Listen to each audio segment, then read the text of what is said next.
हमारे चैनल में आपका स्वागत है। आज हम लोग बात करेंगे कि बहुत सारे लोग अभी सोशल मीडिया पे अलग अलग संस्थाओं के बारे में बात कर रहे हैं, खास करके ग्रेड सिस्टम के बारे में। ग्रेड सिस्टम के बारे में ये बोल रहे हैं कि डॉक्टर विश्वरूप का जो उपचार है वो इफ़ेक्टिव नहीं है। कोई कह रहा है कि कैंसर में उसका उपचार इफ़ेक्टिव नहीं है, कोई बोलता है किडनी में इफ़ेक्टिव नहीं है। इससे आयुर्वेद और नेचुरोपैथ की बदनामी लोग कर रहे हैं।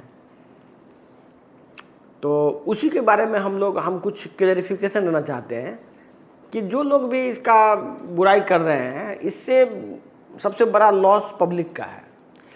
ये बात सबको पता है कि डायलिसिस से, ट्रांसप्लांट से किडनी ठीक तो नहीं हो सकता।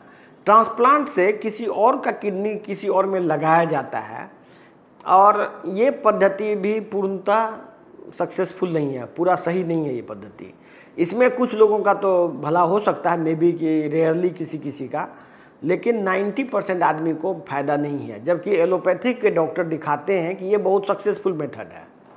प्रायः जो भी जगह ये ट्रीटमेंट होता है ट्रांसप्लांट, वहाँ के डॉक्टर आपको या वहाँ की संस्था अलग अलग एडवर्टाइजमेंट के मीडियम से ये बताती है कि ये बहुत ही सफल पद्धति है।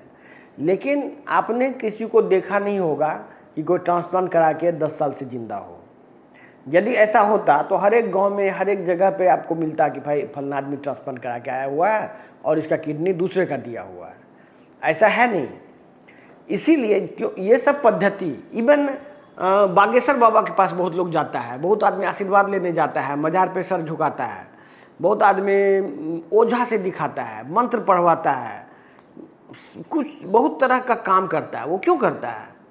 हर एक आदमी पहले एलोपैथिक के पास जाता है, वहाँ से सफल नहीं होने पर वो अलग अलग तरह के जगह जा के भिन्न भिन्न तरह का उपचार लेता है। इसका यदि वो कोई भी आदमी नई टेक्नोलॉजी में जा रहा है, इसका मतलब निश्चित है कि वो एलोपैथिक में फेल हो चुका है, वहाँ इलाज उसका संभव नहीं है। तो अब सवाल उठता है कि अब यदि मान लीजिए कोई नेचुरोपैथी है, जैसे नेचुरोपैथी में सक्सेस लोगों को मिलने की संभावना है, अब इसको बदनाम करने का एक संगठित साजिश किया जाता है। हर एक आदमी मिल के, खास करके जो भी बिजनेस में बैठे हुए लोग हैं, जो आदमी की लूट मचाया हुआ है पेशेंट का, और जो आदमी की जिसका व्यापार है कि बीमारी को ठीक ही नहीं होने देंगे, वो प्रायः नेचुरोपैथी और आयुर्वेद को भी इसी ढंग से बदनाम करने की कोशिश करते हैं। तो मेरा आप लोगों से अनुरोध है कि जो लोग इस बारे में नहीं जानते हैं, कम से कम बदनाम करने की नीयत से सोशल मीडिया पे नहीं आइए, क्योंकि लोग निगेटिव कमेंट देखकर आदमी निगेटिव हो जाता है। वो सोचता है कि चलो इधर भी मरना ही है, तो इससे अच्छा है कि जहाँ से हमको आसान मौत मिले वहाँ जाएंगे। मान लीजिए, देखिए इसका कहने का मतलब समझिए, जैसे कि कोई आदमी ट्रांसप्लांट करा लिया तो और फिर मर गया, तो उसके परिवार के लोग समाज में ये कहते हैं कि हमने बहुत कोशिश की, तो सामाजिक उसको अप्रूवल मिलता है, सामाजिक अप्रूवल मिलता है कि यह आदमी, इसका परिवार इसके इलाज में बहुत खर्च किया, बहुत मेहनत किया, तो उसको समाज में एक रेस्पेक्ट मिलता है।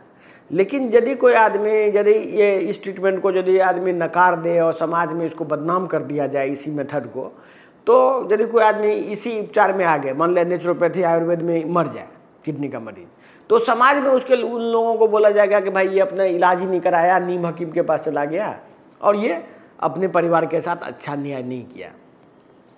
इस वजह से उस तरह की पद्धति को डिफेम किया जा सकता है। बहुत सारे उद्योगपति भी आप देखें कि बहुत बड़ा एक उद्योगपति था जो कि शेयर बाज़ार में बहुत पैसा लगाए हुए था और हज़ारों करोड़ का संपत्ति होने के बावजूद भी डायबिटीज से स्वर्ग सिधार गया, आसानी से चला गया।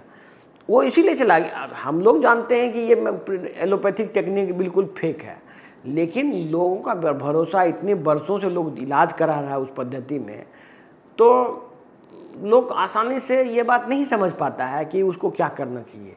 ये बात गरीब और अमीर का नहीं है, ये पैसा का भी बात नहीं है।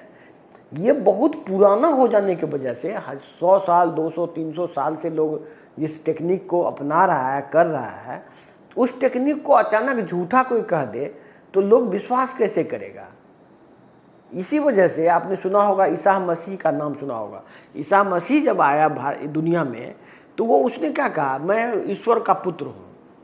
ये बात सुन के हर एक आदमी ने उसके वो खिलाफ हो गया, उसको लोग गालियां देने लगा, पत्थर से मारने लगा। क्यों? क्योंकि ये भाषा आज तक किसी ने सुना नहीं था। लोगों के सोच से परे बात था कि कोई ईश्वर का पुत्र धरती पर आके कुछ बात बोले। तो बिल्कुल सच बात को भी झुठला दिया जाता है। इसीलिए जो भी लोग विवेकशील हैं, आप सोच समझ के लोगों को भ्रमित, कोई भी चीज़ पर विचार दें, कोई भी चीज़ पर निगेटिव रिस्पॉन्स देना हो तो सोच समझ के दें, क्योंकि एक दिन आपका भी कहीं किडनी फेल हो जाए तो आप भी फिर सही उपचार नहीं ले पाएंगे। और ये हमारा विनती है कि आप थोड़ा सोच समझ के विचार करें। धन्यवाद।